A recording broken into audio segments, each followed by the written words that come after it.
الحمدللہ رب العالمین والصلاة والسلام علی سید الانبیاء والمرسلین، اما بعد فاعوذ باللہ السمیع العلیم من الشیطان الرجیم، بسم اللہ الرحمن الرحیم۔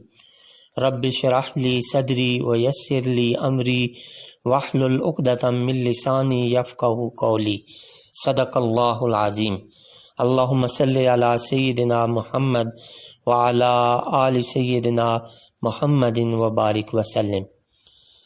پچھلے درس میں ہم نے حضرت عیسیٰ علیہ السلام کے نزول کے متعلق جانا۔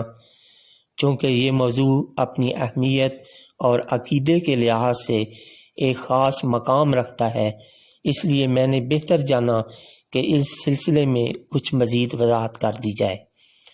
عزیز طلباء و طالبات، اسی موضوع کے پہلے حصے میں ایک سوال میں نے اٹھایا تھا کہ مختلف ذہنوں میں یہ سوال اٹھتا ہے کہ اللہ سبحانہ تعالیٰ نے حضرت عیسیٰ علیہ السلام کو ہی کیوں دجال کے قتل کے لیے منتخب کیا۔ دجال کے متعلق تفصیلات تو اسی کے متعلقہ درس میں آئیں گی، لیکن یہاں کچھ اس سوال کے متعلق وضاحت اور کچھ حکمت بیان کر دیتا ہوں کہ اس وقت دنیا میں کامیاب قومیں وہ ہیں جن کے پاس سائنس اور ٹیکنالوجی کا علم ہے، لیکن اللہ کا قانون ہے کہ ہر عروج کو زوال ہے۔ سائنس ٹیکنالوجی کا زوال تو حضرت عیسیٰ علیہ السلام کے دور میں ہوگا، لیکن اس وقت سائنس ٹیکنالوجی اپنے عروج کی طرف بڑھتی چلی جا رہی ہے، اور اس کا نقطہ عروج دجال ہوگا۔ انسانی مادی طاقت کا نقطہ عروج سائنس ٹیکنالوجی اور دجال اپنی شیطانی قوتوں کے ساتھ ایک جانب کھڑا ہوگا، اور دوسری طرف دیکھیں اس کے مقابلے میں سیدنا عیسیٰ علیہ السلام جیسی ہستی جنہوں نے اپنی پوری زندگی تلوار بھی نہ اٹھائی تھی، وہ کھڑے ہوں گے۔ آپ کا انتخاب اللہ تعالیٰ نے کیوں کیا؟ عزیز طلباء و طالبات، اس لیے کیا کہ امت مسلمہ کو باور کروا دیا جائے کہ ان کے دل و دماغ اس بات کے فہم کے لیے کھل جائیں کہ اپنے دشمن کی باطل قوتوں کا ان کی مادی عروج کے ساتھ تم مقابلہ نہیں کر سکتے۔ ان لوگوں نے خوب محنتیں اس مقام تک پہنچنے کے لیے کی ہیں اور نتائج بھی حاصل کر لیے ہیں۔ اب تم چاہے 500 سال بھی لگے رہو، وہ مادی قوتیں تمہیں حاصل نہیں ہو سکتی جو دشمنان اسلام کو حاصل ہیں۔ تو پھر ان کا مقابلہ کیسے کرو گے؟ ان کا مقابلہ کرنے کے لیے تمہیں سر تپا ایک روحانی شخصیت کی مدد درکار ہے۔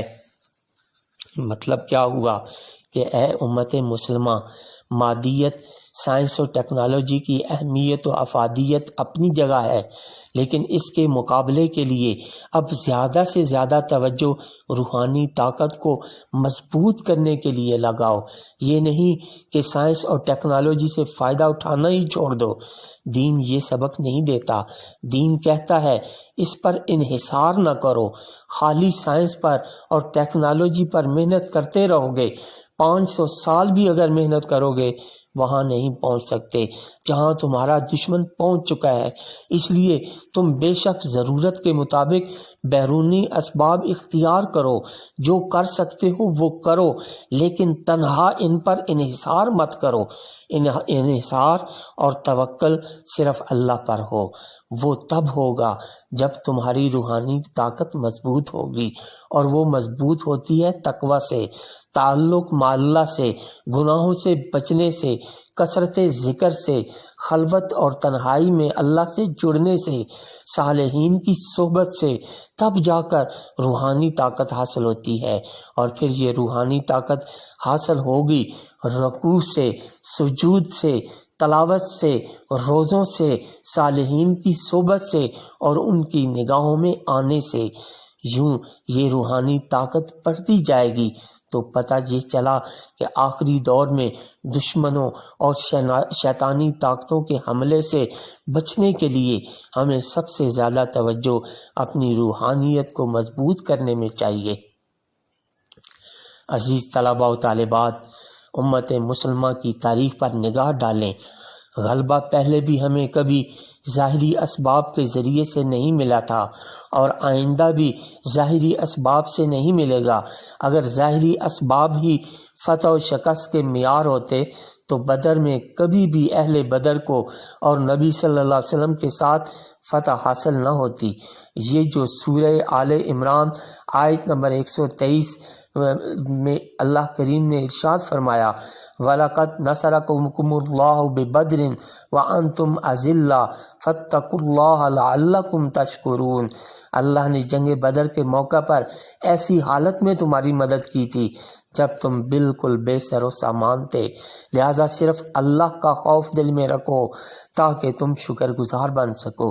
پھر اگلی آیت مبارکہ میں 3000 اور اس سے اگلی آیت مبارکہ میں 5000 فرشتوں کی مدد بھیجنے کا ذکر فرمایا، بثلاثۃ آلاف من الملائکۃ منزلین، اور دوسری اگلی آیت بخمسۃ آلاف من الملائکۃ مسومین۔ یہ فرشتے اتارے تھے کہ کیا مطلب فرشتوں کے اترنے کا؟ فرشتے روحانی طاقت کو مضبوط کرنے کے لیے آئے تھے۔ وَمَا جَعَلَهُ اللَّهُ إِلَّا بُشْرَى لَكُمْ وَلِتَطْمَئِنَّ قُلُوبُكُمْ بِهِ، اور اس چیز کو اللہ نے تمہارے دل کی خوشی کے لیے کیا ہے اور تاکہ تمہارے دلوں کو اس سے اطمینان حاصل ہو۔ یہ جو بشرا قرآن پاک میں آیا ہے یہ قلبی سکینت کے اختیار کرنے کے لیے، قلبی سکینت اور روحانی طاقت دینے کے لیے اللہ تعالیٰ نے اپنے نبی صلی اللہ علیہ وسلم کی دعاؤں کو اور آپ کی آہوزاری کو قبول فرمایا، اور صحابہ کرام رضوان اللہ علیہم اجمعین کی استقامت اور اطاعت رنگ لائی۔ مٹھی بھر افراد نے کفار کے دم خم کو خاک میں ملا دیا، ان کو ذلت آمیز شکست سے دوچار ہونا پڑا، اور اللہ پر ایمان رکھنے والے، نبی صلی اللہ علیہ وسلم کی اطاعت کا دم بھرنے والے چند سو لوگوں نے ہزاروں کے لشکر کو ناکام کر دیا۔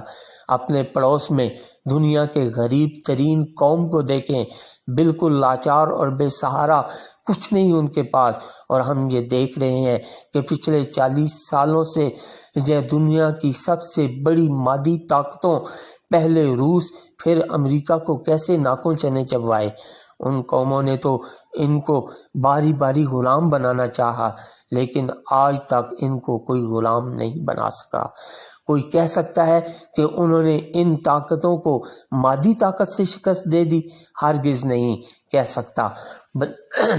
جاننے والے یہ بات اچھی طرح جانتے ہیں کہ ان کا بھروسہ مادی طاقت اور ترقی پر نہیں، روحانی طاقت پر تھا۔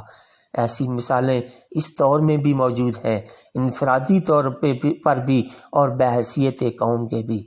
اس لیے عزیز طلباء و طالبات، میں اپنے آپ کو بھی یہ بات باور کرواتا رہتا ہوں اور آپ سے بھی عرض کرتا ہوں کہ محض معلومات اور تبصروں کے لیے یہ باتیں نہیں کی جا رہی۔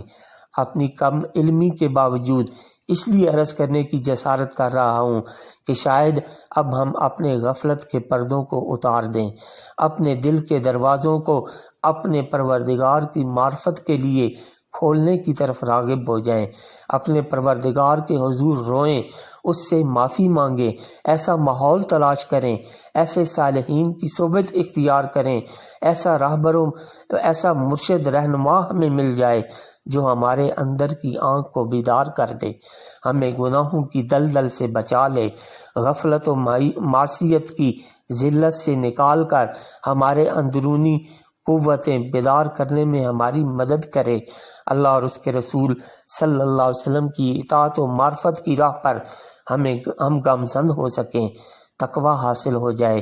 یہی میری گفتگو کا مقصد ہے اور یہی مدعا ہے۔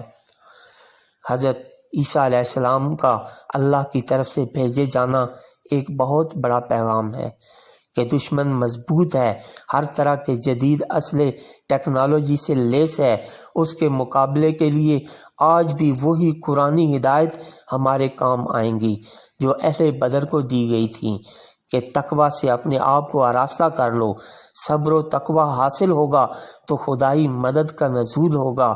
جب تک تقوی اور صبر بندہ مومن کے دل میں جا کر اسے مضبوطی فراہم نہیں کرے گا، باطل قوتیں، باطل طاقت اسے ایسے ہی گاجر مولی کی طرح کچلتی رہیں گی جس طرح آج کچل رہی ہیں۔